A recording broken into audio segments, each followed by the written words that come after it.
The illusion of choice. Why most of your decisions aren't really yours. The lie we believe. Have you ever stood in front of 20 brands of cereal and felt overwhelmed? You made a choice, or did you? Every day, you make around 35,000 decisions. What to wear, what to eat, who to trust, what to believe. But here's the twist. Most of those decisions aren't truly yours. They're guided, nudged, and in some cases completely fabricated by your environment, habits, and subconscious programming. This is called the illusion of choice, and it's one of the most powerful forces shaping your life. X the invisible hand. We like to think we're in control, but researchers have shown that tiny changes in how options are presented can drastically shift what we choose. This is known as choice architecture. It's why candy is placed at eye level near checkout counters, and why default settings are so effective. In one famous study, countries that used opt-out systems for organ donation had participation rates over 90%. Those with opt-in systems? As low as 15%. Same choice. Different architecture. And your brain, craving ease and routine, almost always picks the path of least resistance. The subconscious driver. While your conscious mind believes it's in the driver's seat, your subconscious is steering most of the time.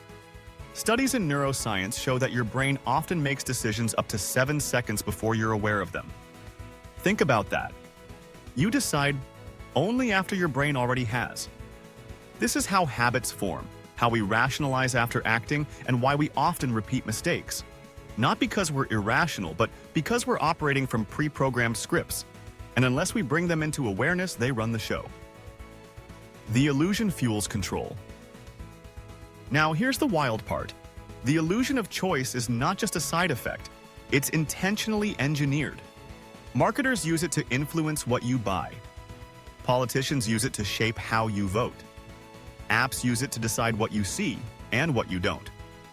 When given too many options, people shut down. So creators of systems, from software to supermarkets, give you just enough control to feel empowered, but not enough to realize how directed you really are. In other words, your freedom of choice often exists within a sandbox they designed. So, are we powerless? Not at all. Understanding the illusion is the first step to seeing the system. Once you realize how easily your decisions are influenced, you can start to take back control. You can pause before reacting. Question defaults. Design your own environment to support the behaviors you want. You move from being unconscious participant to intentional creator.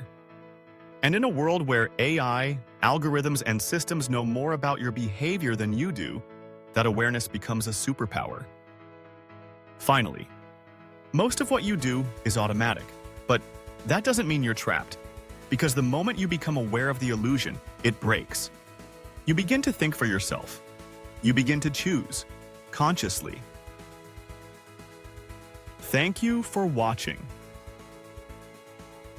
Subscribe if you want more such amazing insights on psychology.